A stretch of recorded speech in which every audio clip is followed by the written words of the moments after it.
जीते स्कूटी जीते कार। जी आपने सही सुना, लक्ष्मी ज्वेलर्स कटिहार से कृष्णा डायमंड ज्वेलरी खरीदें, लकी ड्रॉ में पार्टिसिपेट करें और कार और स्कूटी जीतने का मौका पाएं। साथ ही 25% तक की छूट पाएं सोने और चांदी के जेवर की बनाई पे और हीरे की वैल्यू पे। Lakshmi jewellers, Lakshmi complex, doctor Rajendra Prasad Path, Katihar.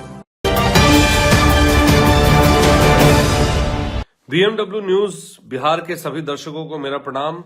इस वक्त पटना से बड़ी खबर आ रही है। पटना के मसौढ़ी में एक कुख्यात गैंगस्टर के गुर्गे को पुलिस ने इनकाउंटर में घायल कर दिया है और उसका इलाज अब जारी है।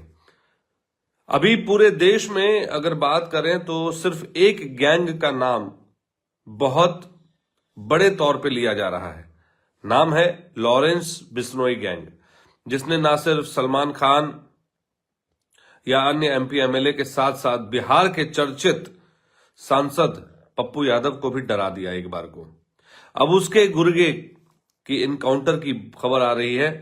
आपको बता दें, पटना की मसौढ़ी पुलिस ने लॉरेंस बिश्नोई गैंग के परमानंद यादव को पुलिस इनकाउंटर में उसे घायल किया है और अब उसका इलाज जो है पटना में चल रहा है।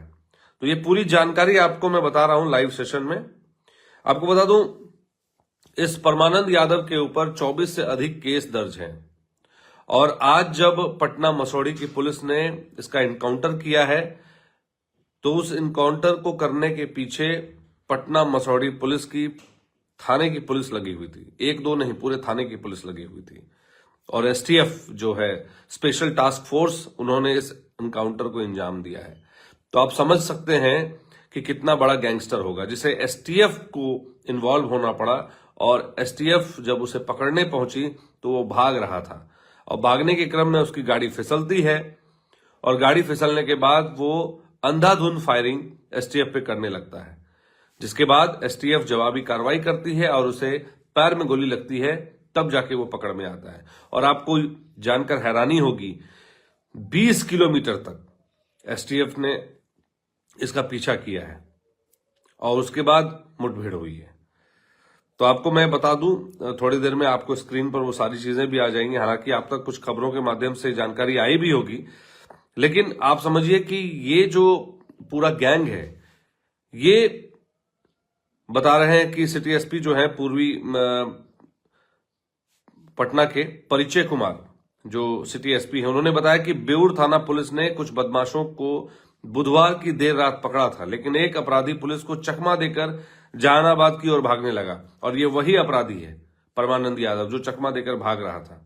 और फिर एसटीएफ ने और उनकी टीम ने उसका पीछा किया और मसौढ़ी थाना को ये सूचना दी गई, जिसके बाद 20 किलोमीटर पीछा करने के बाद मसौढ़ी थाने ने और एसटीएफ ने इसको पैर में गोली मारी और फिर जाके ये पकड़ में आया।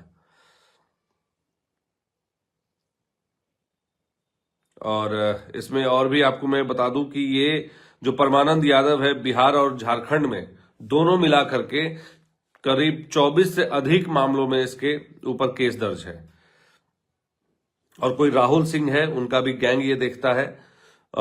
मतलब ये एक तरह से मीडिएटर का काम करता है, राहुल सिंह गैंग के और लॉरेंस बिश्नोई गैंग के। और ये इससे जब अभी जो सूत्रों के हवाले से जो खबर आ रही है, इससे जब पूछा गया तो ये काफी लॉरेंस बिश्नोई से काफी प्रभावित था और इसी प्रभाव में आकर उसने लॉरेंस बिश्नोई का काम भी किया। और आशंका दर्ज ये भी की जा रही है, आशंका जाहिर ये भी की जा रही है कि उस समय जो पप्पू यादव की जो कॉलिंग वॉलिंग को लेकर जो चल रही थी कि धमकाने की, उसमें ये भी शामिल था।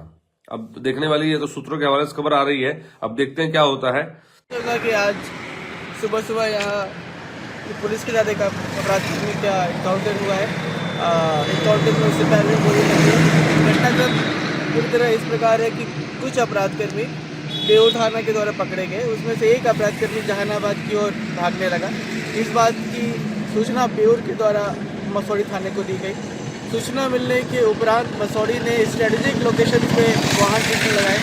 वाहन चेकिंग के दौरान करीब 4 से 4:30 के बीच में एक व्यक्ति मोटरसाइकिल से पुलिस के रोकने के बावजूद वो निकलने लगा। इसी बीच में उसका पीछा किया गया तो वो बाइक से गिर गया। गिरने के उपरांत वो हथियार निकाल कर पुलिस पर फायरिंग करने लगा। आत्मरक्षा में जवाबी कार्रवाई में पुलिस के द्वारा भी फायरिंग की गई। इसमें उसे एक गोली पैर में लगी। उसके उपरांत उसे इलाज के लिए अस्पताल ले जाया गया। उक्त अपराधकर्मी का नाम परमानंद यादव के पता चला है। यह लातेहार झारखंड का रहने वाला है। यह इसके विरुद्ध 17-18 से भी ज़्यादा आपराधिक मामले दर्ज है, जिसमें हत्या, डकैती, लूट, आर्म्स एक्ट तमाम प्रकार के कांड है। इसका संबंध राहुल सिंह गिरोह से बताया जा रहा है और यह भी पता चल रहा है कि Rahul Singh gang, Lawrence Bishnoi gang से भी संबंधित है। यह अपराधकर्मी अभी तक जो इन्फॉर्मेशन प्राप्त हुई उसके हिसाब से विदेश यात्रा भी कर चुका है। एक बहुत बड़े नेक्सस से इसका संबंध प्रतीत होता है। बाकी इन्वेस्टिगेशन का पार्ट है।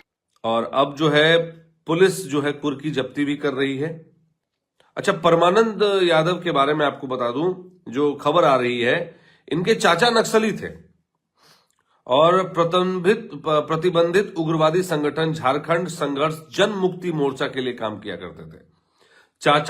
इनके चाचा परमानंद यादव के चाचा को पुलिस ने 2003 में इनकाउंटर करके मार गिराया था। और जो बड़े केस लॉरेंस बिश्नोई के ऊपर अगर हैं तो सिंगर्स जो सिद्धू मूसेवाला का जो मर्डर जो पंजाब में हुआ था, पाकिस्तान के रास्ते जो ड्रग तस्करी थी वो था, सलमान खान को धमकाने की बात हो रही थी, करनी सेना के जो अध्यक्ष सुखदेव सिंह गोगामेडी का मर्डर इन्हीं लोगों ने किया था, महाराष्ट्र के पूर्व मंत्री बाबा सिद्दीकी का मर्डर किया है इनकी लॉरेंस बिश्नोई के लोगों ने। तो ये तमाम जो केसेस हैं, प्लस बिहार के जो जाने माने आप कह सकते हैं सांसद जो हैं, पूर्णिया के सांसद राजेश रंजन उर्फ पप्पू यादव, तो उनको भी धमकाने की कहानी इसके पीछे लॉरेंस बिश्नोई के बारे में कही जाती है। ठीक है, तो आपको बता दें 11 जनवरी को पटना के बाढ़ में भी पुलिस और अपराधी में मुठभेड़ हुई थी, जहां पुलिस ने हत्या के आरोपी प्रहलाद कुमार के पैर में गोली मारकर उसे गिरफ्तार किया था और उसी तर्ज पर परमानंद यादव को भी गोली मार करके अब उसे वो किया गया है, पकड़ा गया है। तो देखिए, दिन ब दिन जो एसटीएफ की कार्रवाई है वो तेज होती जा रही है। बिहार सरकार की अच्छी पहल दिखती है, लेकिन घूम फिर के बात करें तो बिहार में जो लॉ एंड ऑर्डर का हिसाब किताब है उसको लेकर सरकार की काफी किरकिरी हो रही है। ऐसे में सम्राट चौधरी जो लॉ एंड ऑर्डर देखते हैं उनके ऊपर भी कई बार सवालिया निशान उठते हैं। हालांकि उन्होंने कई मामलों में एसटीएफ को इन्वॉल्व किया। अब जैसे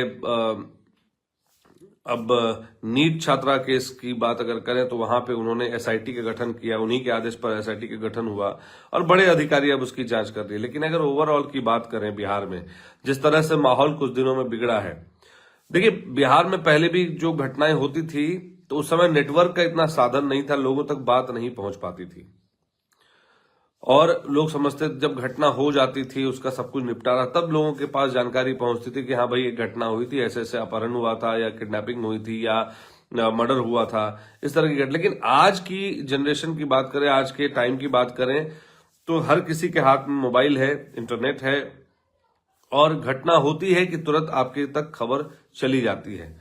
तो अब समझ में आता है कि क्राइम का रेशियो क्या है। तुलनात्मक दृष्टिकोण से अगर आप देखें तो आप पाएंगे कि बिहार में जो उस समय जो क्राइम होते थे, क्राइम आज भी कम नहीं हुआ है। भले पुलिस रिकॉर्ड में जो भी चीजें आई, पुलिस ये कहती है कि क्राइम का ग्राफ गिरा होगा, लेकिन जो भय की जो स्थिति अभी तक बनी हुई है, जिस तरह की गुंडई चल रही थी बिहार में, अब जब इस तरह के एक्शन होते हैं तो लोगों का विश्वास तो जगता है। लेकिन बात करें कि शहरी दृष्टिकोण से बिहार के जो शहरी एरिया है वहां पे जब घटनाएं घटती है, अभी जैसे कटिहार की बात करें तो कटिहार में पिछले कुछ दिनों में कुछ घटनाएं हुई, जैसे अभी कल की घटना ले लीजिए, कल या परसों की घटना थी। एक ज्वेलरी के शोरूम में करीब 24 से 27 लाख की बात कही जा रही है और वो जो जहां पे उसकी दुकान है, ज्वेलरी की दुकान, वो बड़े ही मेन मार्केट में, कटिहार के मेन मार्केट में माना जाता है। अब इसको लेकर पुलिस अधीक्षक कटिहार ने 2 लोगों को सस्पेंड भी किया है, 2 पुलिस अधिकारियों को सस्पेंड भी किया है। लेकिन बात यह है कि क्राइम रुक क्यों नहीं रहा है, तो ये काफी चीजें हैं जिस पर ध्यान देने की बात है। लोगों को भी सतर्क रहने की जरूरत है। तो वापस चलते हैं, लॉरेंस बिश्नोई गैंग के जो परमानंद यादव हैं उसको जो एसटीएफ ने, आपको बता दूं एसटीएफ ने उसे एनकाउंटर में घायल करके उसको पकड़ा है और करीब 20 किलोमीटर तक उसका पीछा किया है। और अगर ऐसे ही पुलिस लगातार अपराधियों की धरपकड़ में लगी रहेगी तो शायद हो सकता है कि आने वाले समय कुछ दिनों में बिहार में क्राइम ग्राफ और गिरेगा।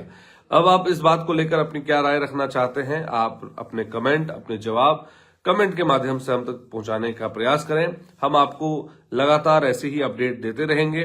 जैसे ही कोई अपडेट आएगी आपको आप तक लाने का प्रयास करते रहेंगे।